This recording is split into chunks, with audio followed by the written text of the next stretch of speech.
আজকে তোমাদের সাথে কি শেয়ার করবো বলো তো? মিশো থেকে একটা জিনিস অর্ডার করেছি, দেখি কিছু আইডিয়া করতে পারছো? এইটা একটা জিনিস অর্ডার করেছি, ঘর সাজানোরই জিনিস। তো দেখি জিনিসটা যেটা আমি অর্ডার করেছি সেটা অ্যাকচুয়ালি এসছে নাকি। এমনিতে মিশো থেকে যেটা অর্ডার করা সেটাই পাঠায়, তাও দেখে নিচ্ছি। তো চলো আমাদের সাথেও শেয়ার করে নিই যে মিশো থেকে আমি কি অর্ডার করেছি।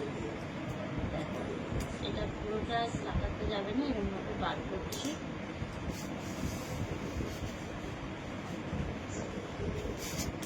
একটা দারুণ ওয়ালপেপার দেখো, পান্ডা। এটা আমি লাগাবো আমারই বেডরুমে, একটা দেয়াল আছে সেখানে। এই দেওয়ালা দেখো কেমন হয়েছে ওয়ালপেপারটা, কমেন্টে জানিও কিন্তু। এটা মিশো থেকে অর্ডার করেছি, আমার এটা পড়েছে 98।